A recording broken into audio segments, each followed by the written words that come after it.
Erokamano jaera mar Ramogi TV kuom medo kete ka. Ma en Ramogi TV, to magi gin weche manyien mag migago ka wakelonigi e sechegi eki e tarik 26 dwe mar 11 2025. Mokwongo wawinjane mago ma wamiyo pek.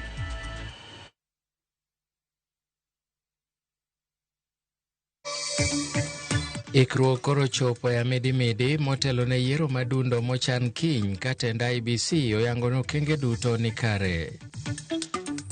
Temo nyiso jowa ni kata kopo ni bang' ndalo adek ok yudo thuolo mar yudo kipande to pod nyalo dhi Oduma. Oganda medo ndikore mar kawo pande kaluwo kaka yor bedo kod yot e yudo chenro mag sirikal.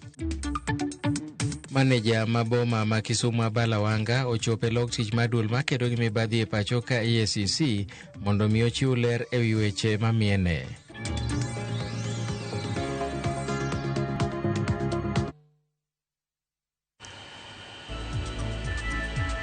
Arwakini machiegni nyinga Milton Ochieng'. Jakongol mochung' ne yiero pacho ka Erasa Sethekon osingo ni yierogo ibiro tim e yo ma obidhore. Kanolose log tich maduolno e kachung' od bura ma Kasipul e gweng' ma Kosele, Sethekon nojiwo apisa duto mabiro tayo yiero no mondo oket bidhruok e ong'ala mamalo, ka bende okwedo weche mawachore ni nyalo ti kod IEBC e rocho ratich jogo ombulu. Mae kaka noloso. My main interest is for the people of Kasipul to turn around that narrative that has been so far associated with Kasipul as an area that is volatile, that is prone to violence, as we witnessed when we started the campaign. We did take action as the new commission because we have zero tolerance on any election malpractice, including violence, because our constitution decrees that elections must be free from harassment, violence, intimidation, and of course malpractices such as bribery. And so when we received reports from Kasipul that there have been instances of chaos and violence, we did constitute the Election Code of Conduct Enforcement Committee, and that committee summoned all the concerned candidates to appear before that committee, and that committee completed that process successfully. As you are aware, the commission did fine those candidates 1 million each, which they did pay, failure to which that could have led to their disqualification. So I'm glad the two candidates cooperated. They paid their fine on time. They also signed a political decency and peace and peaceful elections charter. And we believe, as of now, they are still abiding by that pledge, and of course by the code of conduct. So we believe that learning from that, the remaining few hours will be very important for us to continue maintaining that peace and to allow us to complete the final preparations, so that then tomorrow we have the first voters arrive at the polling stations when we open as early as possible, the usual time. Doesn't matter what time is left, as long as there are malpractices that will come to our attention in the way of a formal complaint or petition, we will deal with them.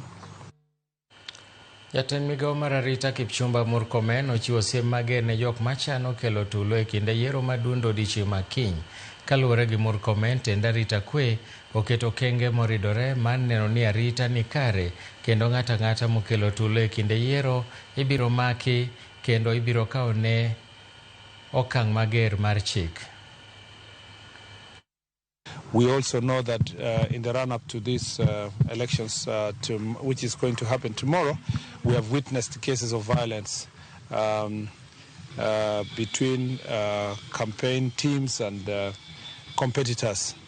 And we also know that I was here just a few months ago on the issues of security, and we know that this region has continued to witness the challenges that are related with goods.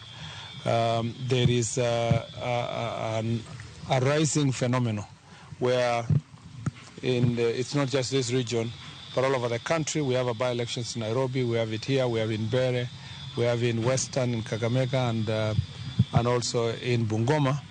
And there is a rising behavior where aspirants are utilizing the services of goons to intimidate their opponents.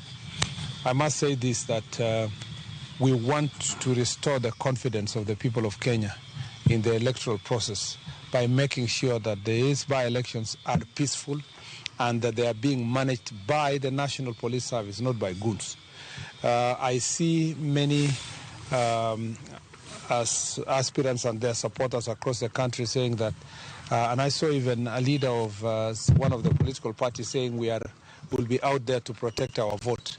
There is no responsibility given to any civilian to protect any vote. All civilians, all voters, all Kenyans have a right to vote. Provision of security is the preserve of the National Police Service.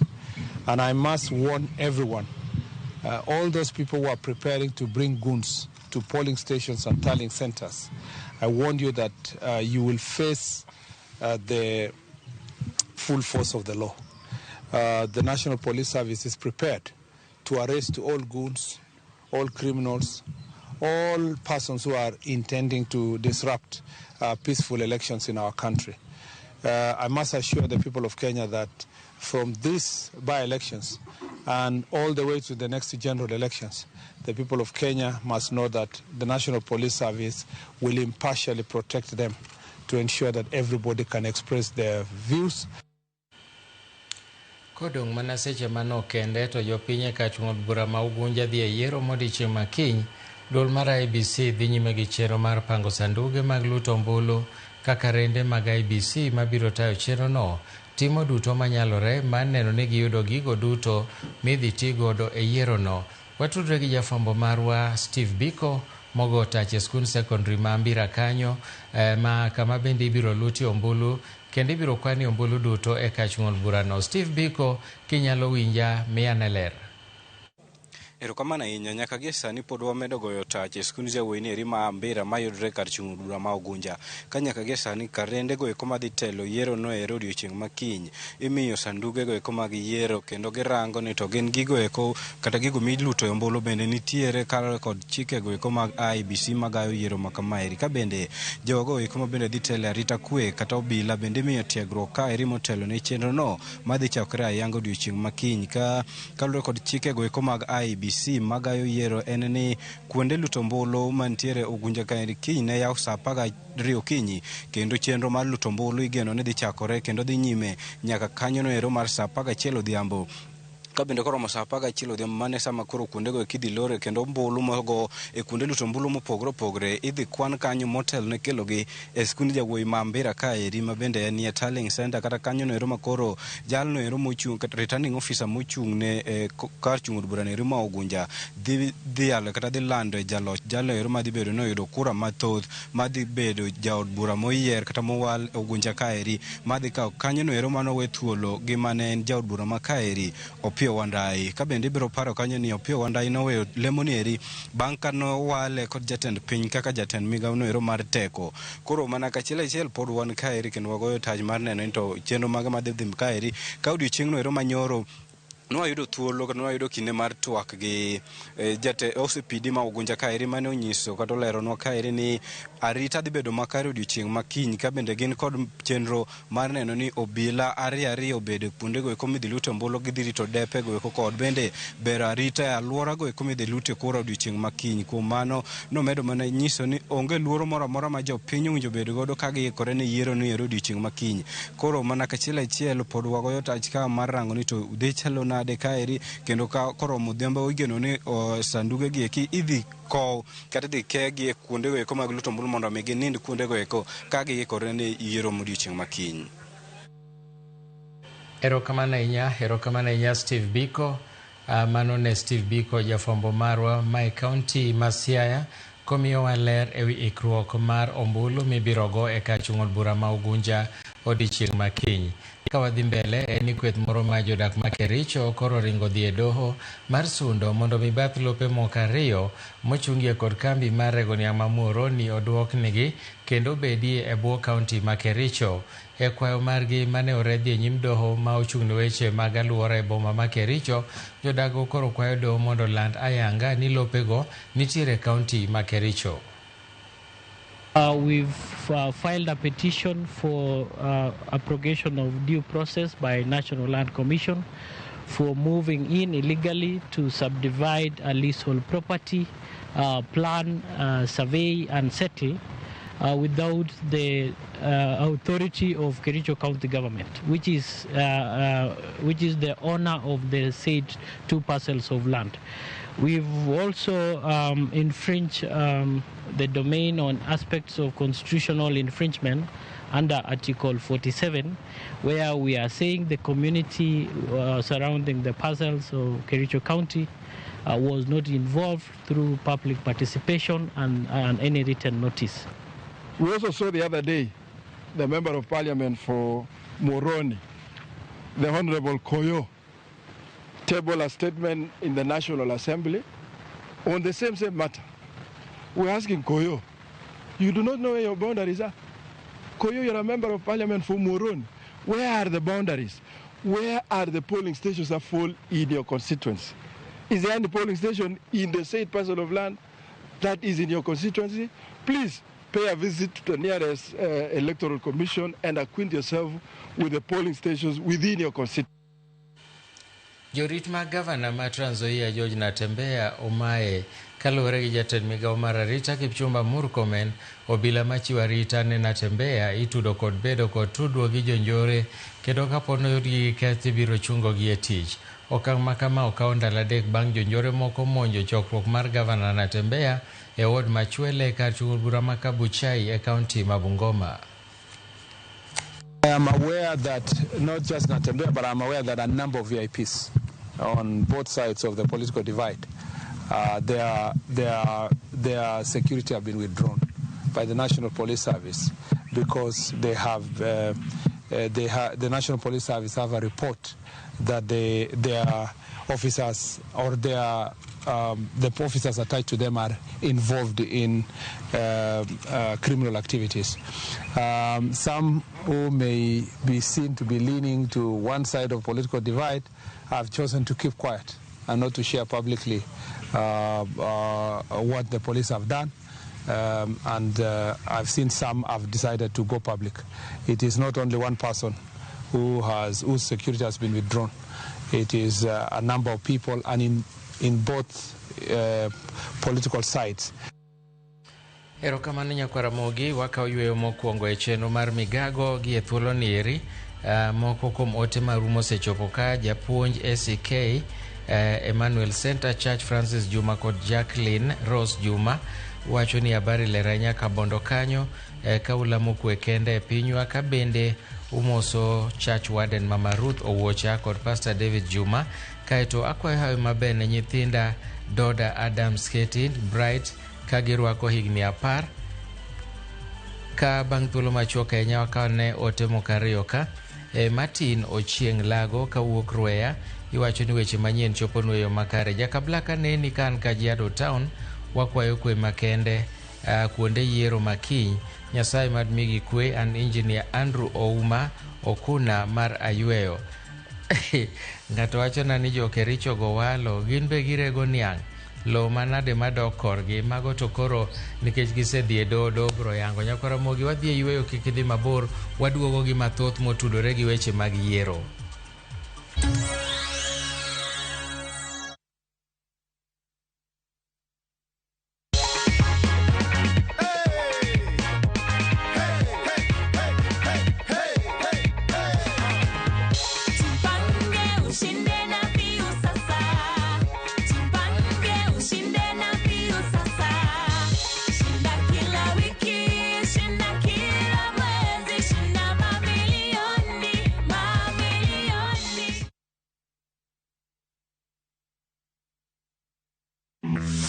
FOMO, we say no more FOMO. Not when you have happy hour. Scroll, stream, post, and play endlessly. It's your time for unlimited fun. Because when you have the happy hour bundle, you can do kila kitu. This is huge. At only 19 bob for 1 hour or 45 bob for 3 hours. All you have to do is download and use my Airtel app or simply dial *544#. Always be in the know. Buy the happy hour bundle today. Now bado tuna grow.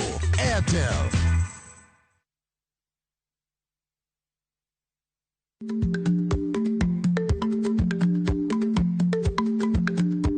Ich lach nonego okal tako. Matiende ni bedo gi miluma mar yako mang'eny nyalo kelo rach.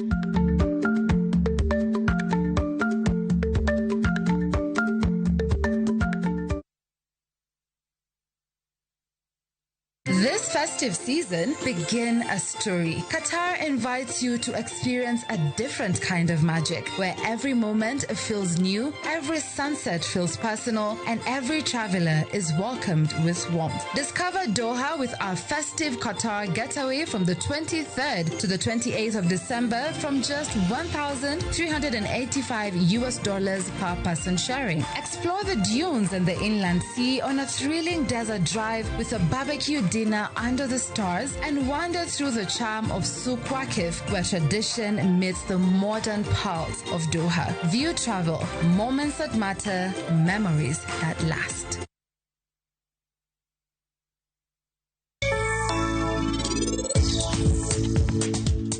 Pariasa ini duogi. Atibo mospari. An kamrachiel graji, wan jomo chwanyo parika. En otimo gimarach to pod nadok ne adoka. Wuoda, bende pari ni kare adier? Nera, wan kare. Pari ni kare. Onge wach, romiye sima wuo kode matin. Enrika inang'o? Akiwo. Uneno. FOMO, we say no more FOMO. Not when you have happy hour. Download and use my Airtel app or simply dial *544#. Always be in the know. Buy the happy hour bundle today. Now bado tuna grow. Airtel. Apenyi baba duoka. Taile mane dwaro koso. Koso mala ikorwenyo kumanoregie. Magikawa gomboa, apenyi wono sembo duoko wa joluo. Kaile mane dwaro koso, koso mala ikorwenyo kumanorgie. Mondo mi iyud thuma mar Raila tribute kaka sikiza tube mari. D *811 *343#. Ramogi TV eod jothumbe duto.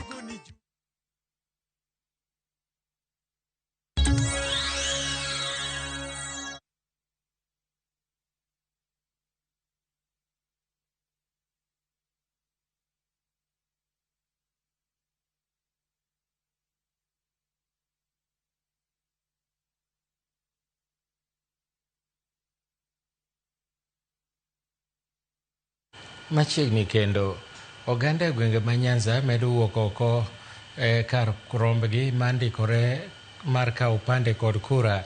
Chenro mota kod piny owacho kaka achiel kuom yore mag neno ni oganda yudo thuolo mar yudo chenro mar sirikal. Kaka Efi Nyakidi lero, chenro ma kamano kawuono otime kaunti ma Kisumu.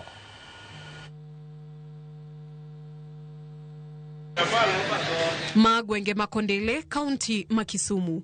Jodak owuok oko kendo chopo kane chenro mandikruok yudo pande. Chenro makamano otelo kod piny owacho kokadhe migawo mar arita kwe ilo jagoro mongirore migawo no Raymond Omolo. Thoth jogo moriede laini karito ndikruok gin rawere, ranyisi ni ojende matindo pacho kaendi pod onge upande. Machiel kuom okenge ma piny owacho keto e tim maneno ni oganda yudo chenro mag sirikal. Nashukuru Mr. President kwa hii kazi ambayo amefanya. Mimi nilikuwa wa kwanza hapa asubuhi, nimeshashika ID, nimepewa waiting guard. Nashukuru. Pia kitu namuomba afikishe hii huduma yake mashinani. kila mtu apata ID. At least 2027 kila mtu apige kura. Chenro no mochan kuom ndalo adek pod biro dhi nyime apise mag sirikal mopogore opogore machiwo thuolo ne jogo mok bi yudo thuolo mandikruok e kinde ndalo adek goeko. Dware nyiso jopiny kara jowa ma ok bi yudo thuolo ma pod ok nyal yudo kipande ni kok yudo kuom ndalo adek wadhi timo exercise ni. Oduma wan go machiegni ka, wan go office DC ben machiegni ka, wan go offices wan but ka dio ben nitie mikawo kipande. Koro watemo nyiso jowa ni kata kopo ni bang' ndalo adek ok yudo thuolo mar yudo kipande, to pod inyalo dhi Oduma, inyalo dhi office DC mar yudo thuolo mar kawo kipande. Kaluwore ni kwan jopiny mochopo mandikruok ne yudo pande ni malo, dwaro nitie mar medo kwan jogo makonyo e yor ndikruok kod mago matayo chenro no duto mar mondo dhi nyime maonge ng'ikruok moro amora kendo mapiyo. Moko kuomgi bende oywago koso oboke kaka mag nyuol jonyuolgi ka gidwaro mondo piny owacho ombeknegi tol. Joma nobiro tiyo ma register ji ID gitin to ji obiro mang'eny, turnout obiro mang'eny. Koro nwakwayo ni sirikal omi jok moko bende opportunity mar yudo tich mar register ji ID mondo wabed gi upunguzu mar ji manyalo romo miyowa tich mayot mondo odiechieng' ma kawuono kata kiny obed mapiyo piyo. Ne gidar pine nolal kod gigi to onge gigo to gigi dwaro ka. Koro sirikal onego kaka konyowa kaka nokelo gini mondo kawe nono mondo jogi okaw gini e yo mokwe. Nitie jogo ma bende mag gi olal. Penjo bedwa bar gi ndaska. Abstract go idwaro. To kaka giyud gigi te koro wakwayo mondo e yo mayot omiwa gigi gi kwe kaka oselandnwa ginwa kawo nono. Chenro no biro dhi nyime gwenge makondele, Kosao, Pandipieri kachiel kod Grace Anyango Hall. Motelo ne timo chenro no Kisumu osetime counties mamoko makaluo kaka Homa Bay kod Migori. Efinye Kidi, Ramogi TV. Achiel kachiel koro wadhi e gwenge ma Kosele mantiere kaunti ma Homa Bay kama lotich madul matayo yiero pacho ka IBC nitiere, kama watudore gi jafwambo mawa Ali Abich mondo ketwa e ler ewi gino madhi mbele. Ali Abich, inyalo nyisowa ni to chenro mar ikruok ni nade Kasipul?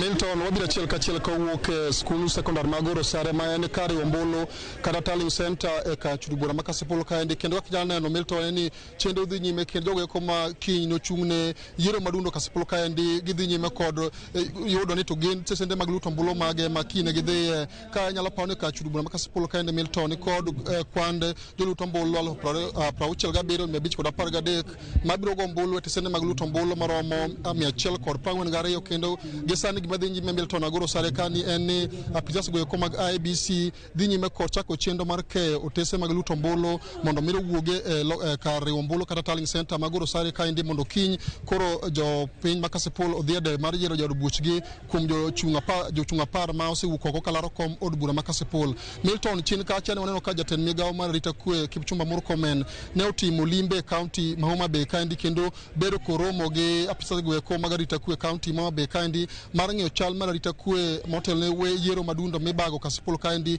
ka achiel kod kuonde mamoko ka kinde manoloso Murkomen ogolo siem mager ahinya ne josiasa kod jotelo machano tiyo kod rowere kata guns rocho kwe Kasipul kaendi ka achiel kod gwenge mamoko ma bende IBC bago yiero madundo odiechieng' makiny ka okoni onge youth kata ng'ata mabiro yiene matemo rocho kwe kuonde tesende mag luto ombulu 142 ma Kasipul kaendi ka achiel kod kar ombulu maduong' ma wantiere kaendi ma agoro sare ka okoni mana ng'ano endo ma IBC oyiene madonjo kaendi makiny obila ne yiene madonjo e kar ombulu kaendi kendo onge ng'ata kata jasiasa moro amora ma ibiro yiene tiyo kod rowere mar temo kelo koko e kinde ma yiero madundo biro dhi nyime Kasipul kaendi ka bende ogolo siem mager ahinya ne wegi matatu ka achiel kod nyamburko ahinya kido mag probox ma bende thothne waneno ka josiasa thoro tiyogo ka ting'o rowere ka tero e kuonde mopogore opogore ka okoni nyamburu ma kamago bende wegi biro kaw negi ndawa mar chik kuom yie gechegi otigo e ting'o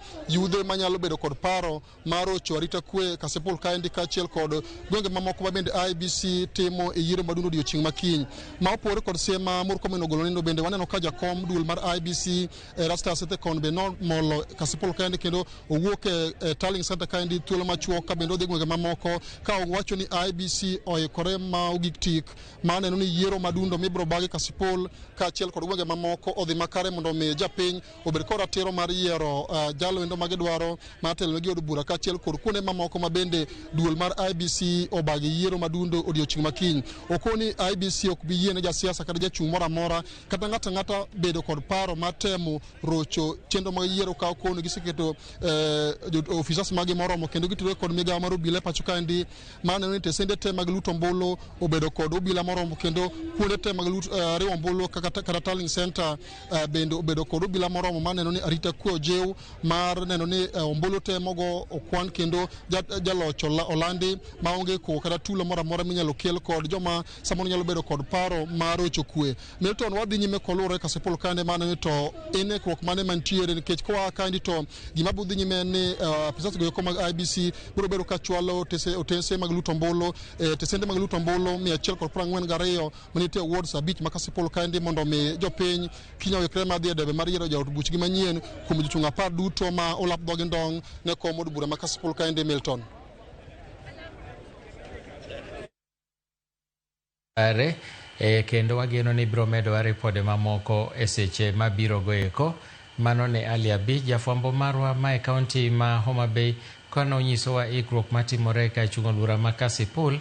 Inyalo paro ni en achiel kuom kuonde ma bende kiny nogoyo ombulu madundo mopogore gi gwenge mamoko ma bende kiny itime yiero e kuonde chung' od buche mopogore opogore kaachiel gi wards mamoko 17 ma bende ne odong' thuolo kaluwore gi 1, 2, 3 manyalo bedo ni notimore. Wabiro medo timo magi eki e thuolo mabiro kendo kata mana nyaka odiechieng' makiny Ramogi TV biro bedo koikore mar kelo ni achiel kachiel gigo mabiro bedo katimore kuonde luto ombulu mopogore opogore. Ung'e ni wan gi kuonde mopogore opogore ma bende ilute ombulu ma bende wabiro bedo ka wakelo no duoko makamano. To ahinya wabiro menyo no gwenge makaluo kuonde duto te milute ombulu kaachiel gi gwenge mamoko e pacho ka mangima. Ni mar Ramogi TV ni ka ni kuopi ne yiero madundo ma okawo thuolo malach kapok otim kaluwore gi bedo ni pok nochuog duol mar IEBC. Ka wadhi nyime ni ikruok ne yiero madundo ma Mbeere North County ma Embu bende ochopo e amidimidi ka jopiny kod jochung' koro kwano mana seche motelo ne ombulu no machakore kiny.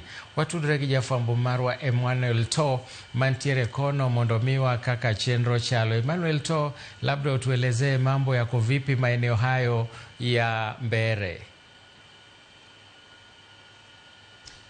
Erokamano Milton, antie achiel kachiel huku Mbeere North constituency, Chicago Girls High School, where we're expecting to see a lot of activities. It is the last minute activity. They say kama ikrok the nyime. That is where my Luo is ending officially.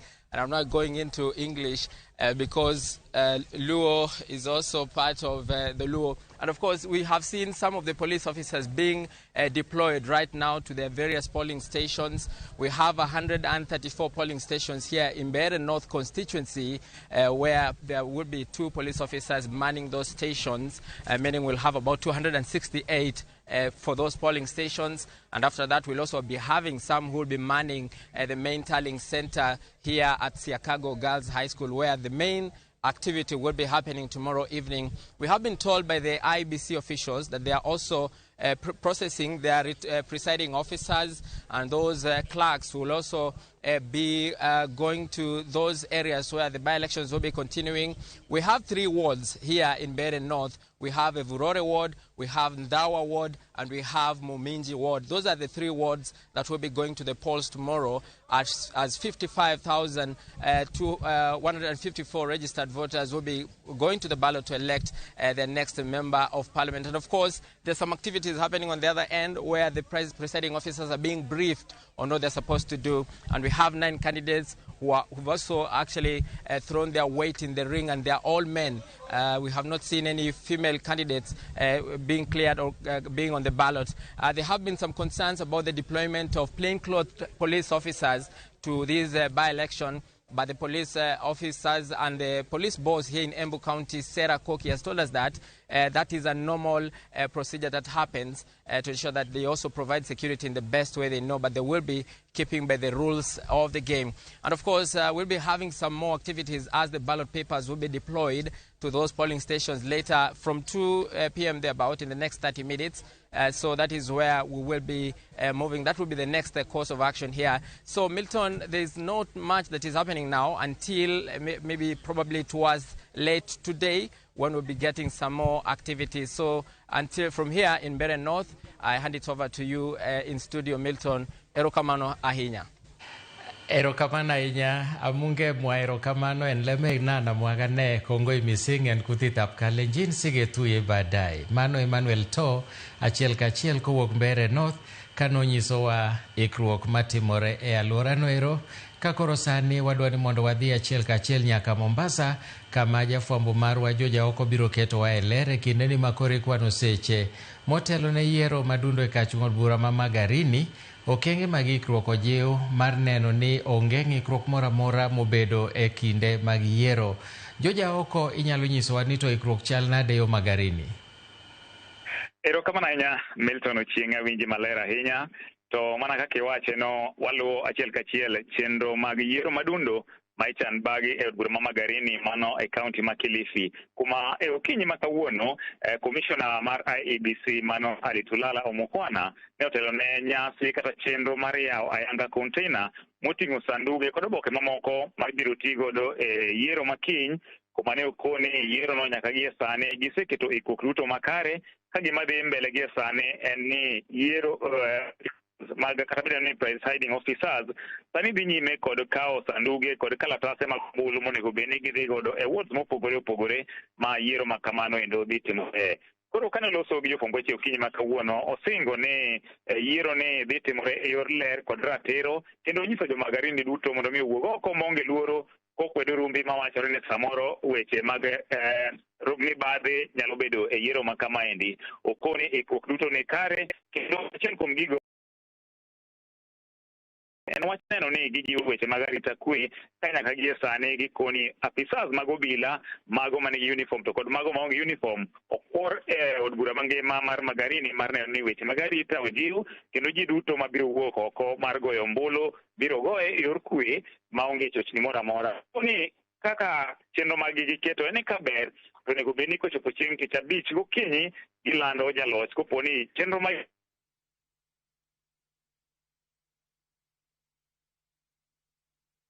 447 mabiro tayo chenro duto mag yiero ma ibiro tim Magarini, kuma nitiere vituo 193 kuma ibiro timie yiero goendo. Nyaka gie sani jogo ma biro laro kom od bura ma Magarini gin ji 10 ka pek kata piem mapek ing'iyo e kind jachung' mar duond bura mar ODM mano Harrison Kombe kod Stanley Kenga ma biro laro kom od burano kod otiko mar DCP.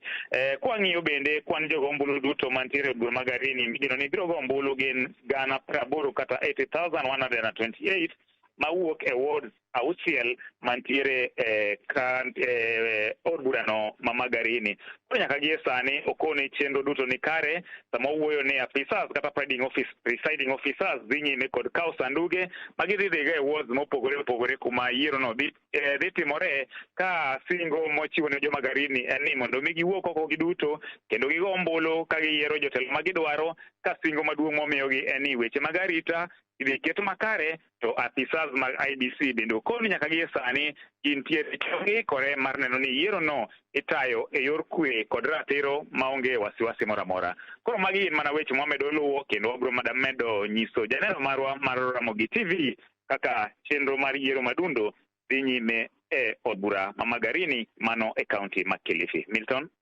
Erokamano ahinya Joja oko kowuok Magarini e kaunti ma Kilifi. Ka wadhi mbele ni jomong'ol e kaunti ma Migori dwaro mondo miten kaunti ma Migori onywangi e chenro duto mamulo jogo modak kod ng'ol e kinde ma bende gipuoyo kaunti ma Migori kuom wang'ni keto bajet mar loso nyasi mar odiechieng jogo modak kod ng'ol ma idhi tim e dwe manyien. George Juma nigi ler mathoth.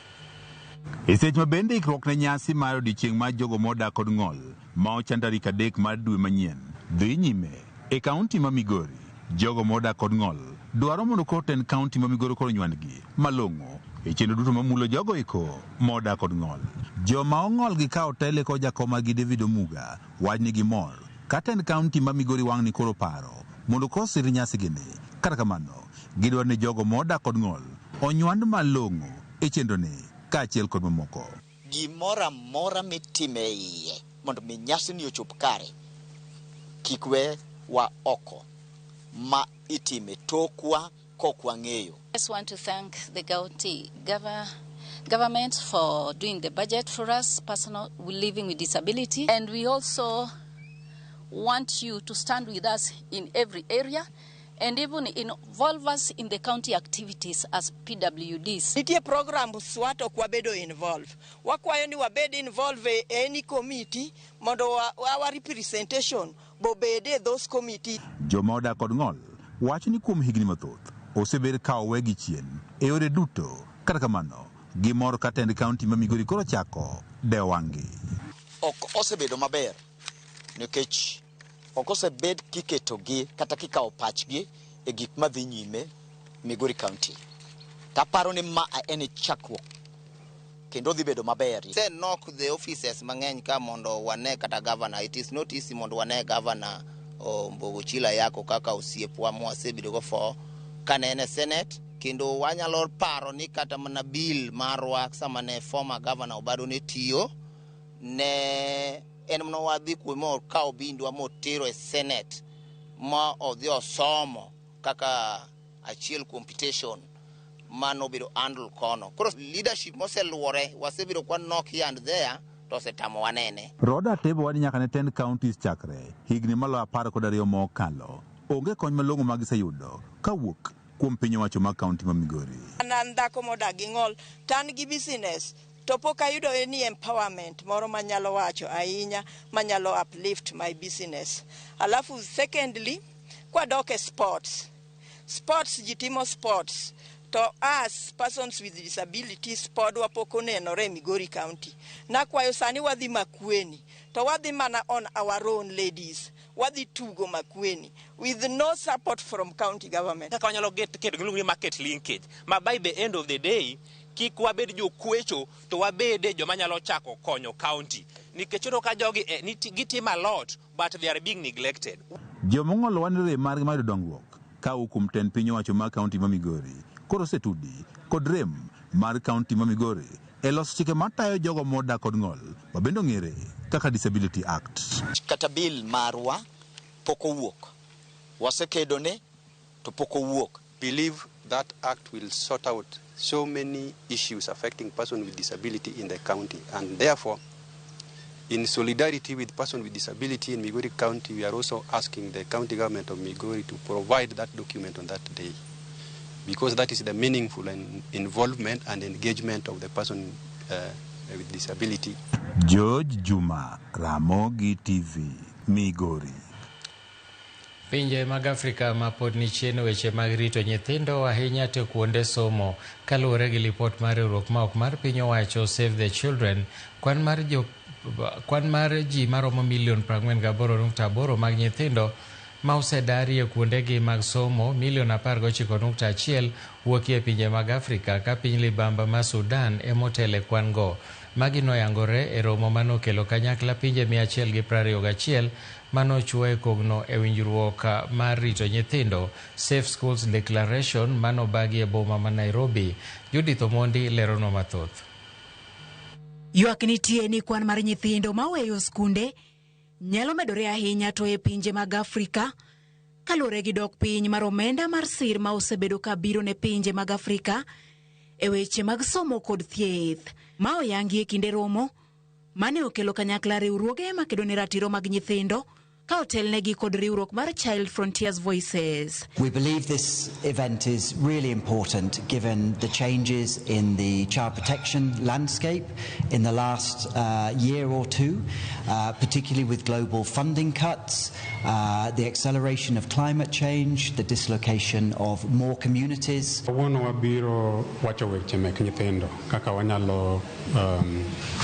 Protect nyithinde gwenge mopogore opogore kata Kenya mzima skunde ma nyithindo dhiye koro twakni bro miyo waparo kuma wae. Komachielo e romo ma okelo kanyakla pinje 121 e boma ma Nairobi ma oyuorie kod jodito ma opogore e sirikal, kama oriwo jotend migepe Musalia Mudavadi, jatend migawo mar somo Migoso Gamba kod jagoro mare Julius Bitok, oyangore ni pinje mag Afrika pod yuagoro e weche mag rito nyithindo e skunde. E ripot mane ochiw ka, e kwan mar jopuonjre 48.8 ma osegolie kuonde mag somo nikech weche ma opogore kama oriwo lweny, midhiero kaka oula mapek kod oro, 19.1 wuokie pinje mag Afrika ka piny libamba ma Sudan pod otelo nyime. Pinje mamoko ma bende ne omulie ripodni oriwo Gaza ma higni 2 ma okalo, atamalo 97 mag skunde oselwar piny kendo jopuonjre odar nikech lweny. Sudan now faces the largest child displacement crisis in the world, with over 6.5 million children uprooted after 2 years of relentless violence. As of June 2024, for example, over 14,000 schools are closed due to armed conflict. In Kenya, we are working tirelessly to integrate the principles of the Safe Schools Declaration across our education and security frameworks. We recognize that insecurity disrupts learning, and therefore we are strengthening interministerial coordination to reduce risks to learners, teachers and the school's infrastructure. E piny Kenya kopogore kod lwenje majuko jopuonjre, sirikal koni kit somo manyien mar CBC dhi kelo lokruok mar paro e kind jopuonjre, kendo wach mar chuno jopuonjre kod kit somo moro dhi rumo. Gino makamoro bende nyalo dwoko piny kwan mar jopuonjre maweyo skunde. Mae kaluwore kod jagoro maongirore migawo mar somo Julius Bitok. The competency-based education in Kenya. We believe that the pathways that we have created, the 3 pathways, that is STEM, social sciences, and arts and sports, creates a very good opportunity to create a very safe environment for our children, because we are not forcing children to do what they don't like. We are encouraging them to be competent in the talents that they have. Romoni en mar ndalo 2 kendo kochopo kinyi biro chuo kogono oboke mar singo mar pinje 121 e kedo kod arita mar jopuonjre e skunde, kendo kelo lokruok kochopo higa mar 2032. Judith Omondi, Ramogi TV. Maneja mar boma ma Kisumu Abala Wanga ochopo e nyim duol ma kedo gi mibadhi e pacho ka EACC e lok tich margi machiwo ler ewi seyo moseber kibiwo kuome kamoting'o tiyo kod obok ma ok oyiedhi e yudo tich.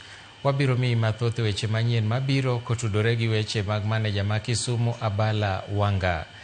Komachielo nyakwara Mogi Ajwang' bende isewinjo gweng' moro miluongo ni Oyude mayudore e sub-county mar Arieda e county ma Siaya. Mana kaka pile chieng' tich ariyo ka tich ariyo e chenro mar ng'eyo gwengewa, to kendo inuoyo tich adek kaka kawuono. Lipota marwa Millicent Adhiambo kawuono limo gwenge ma Oyude kendo kelo ni nonro mare e yo machalo kama.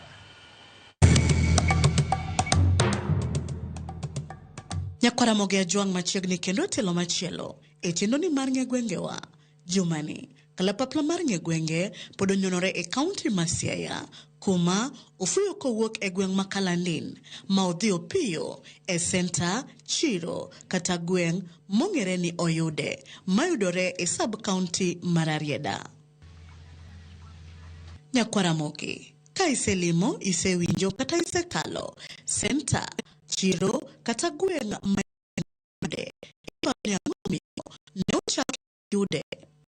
goyane mbaka kod jodak kaachiel kod johala mawuok oyude kaili. Ginyiso ni ginto pachgi chalo nade kotenore kod nondo mar nying gweng'ni ma oyude. Oyude ni kaparo kaka nochakre nying no ne nitiere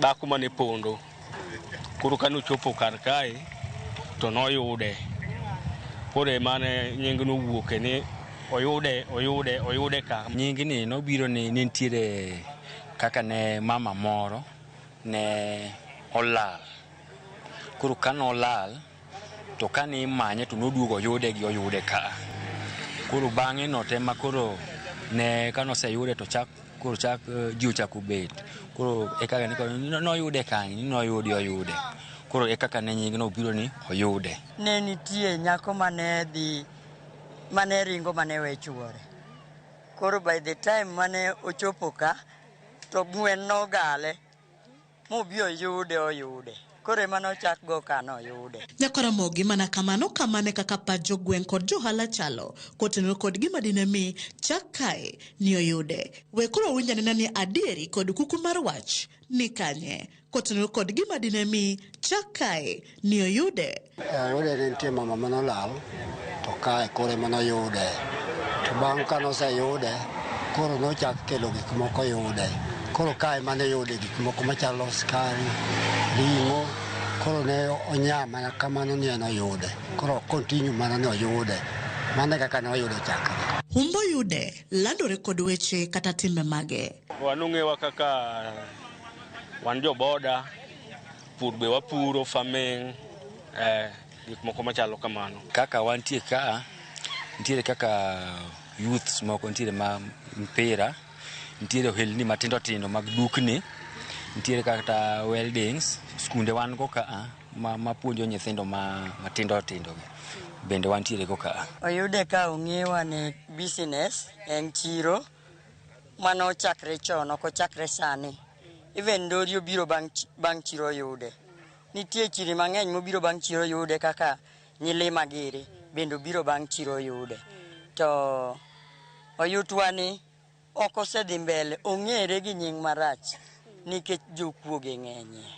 Oyude kae wan kod tije machalo kaka mag pur, kae ne use kaka chiemo machalo ring'o, ne wan gi gik moko machalo kaka rabuon, muogo, mago gik mane oyude ka. Koro kae dongruok mar oyude ne ong'iyo nikech en oyude kama ne yude gik machalo kaka muogo gi nigo. To bende oyude osenyuolo dongruok e ngima jodak kod johala maluora ni. Chon ute ne gin mana mag lum, mag ndong', koro sani to mondo yudgi sani ji nie ute mag mabati. Waniel mana gi tach nyangile. Sani to koro wan gi sola mag M-Kopa gi. Stima be nitiere.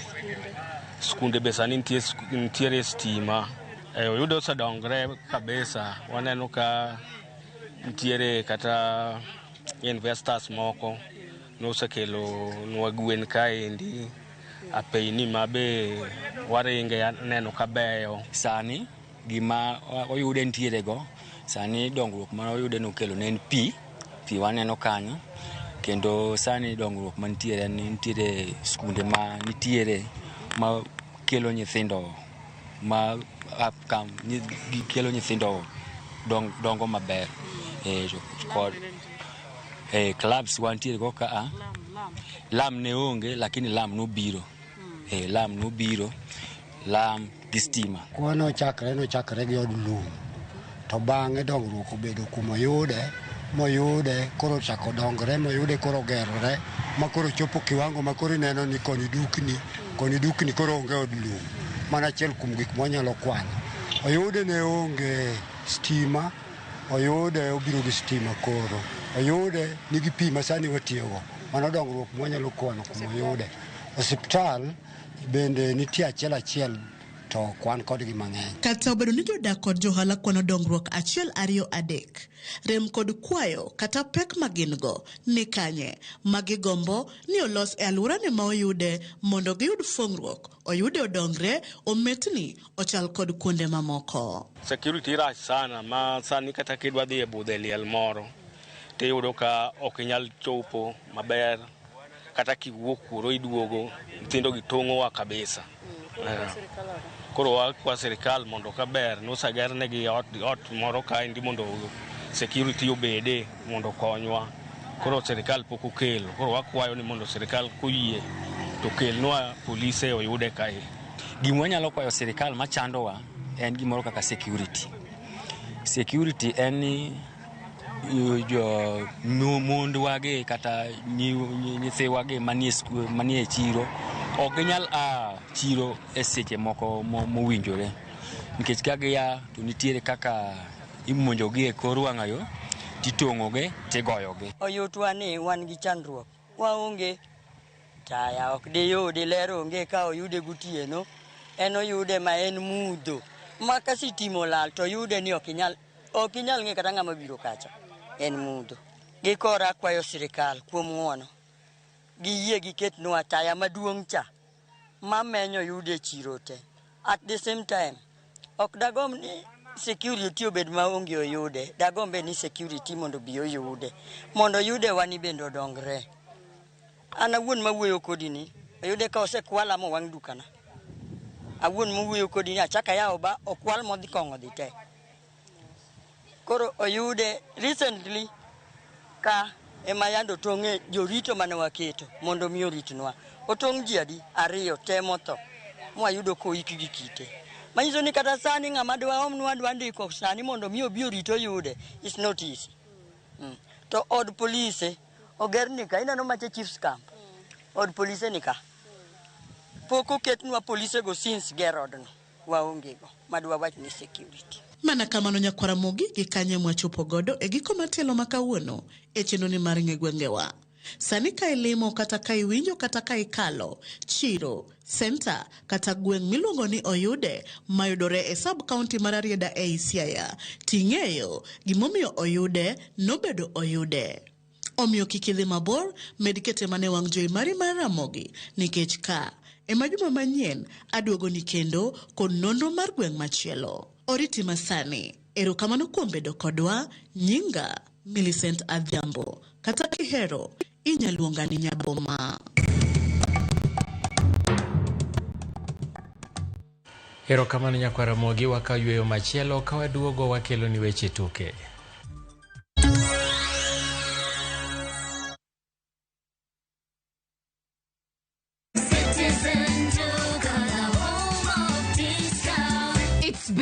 It's better. It's the November prize crush only on Citizen Duka. Usipate stress ya shopping this November. Citizen Duka itakupanga.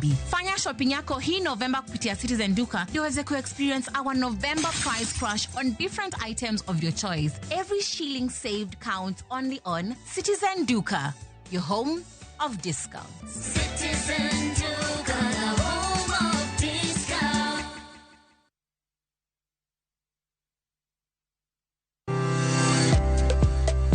Riuri kodwa e penj laktar tich ang'wen tarik 27. Chenro sir kod CIC Insurance Group. Dr. Victor Omondi Ochieng biro bedo kodwa ka oloso e wi kuot mar lokro hyperthyroidism. Penj laktar kod Ruth Otieno tich ang'wen saa 12 odhiambo.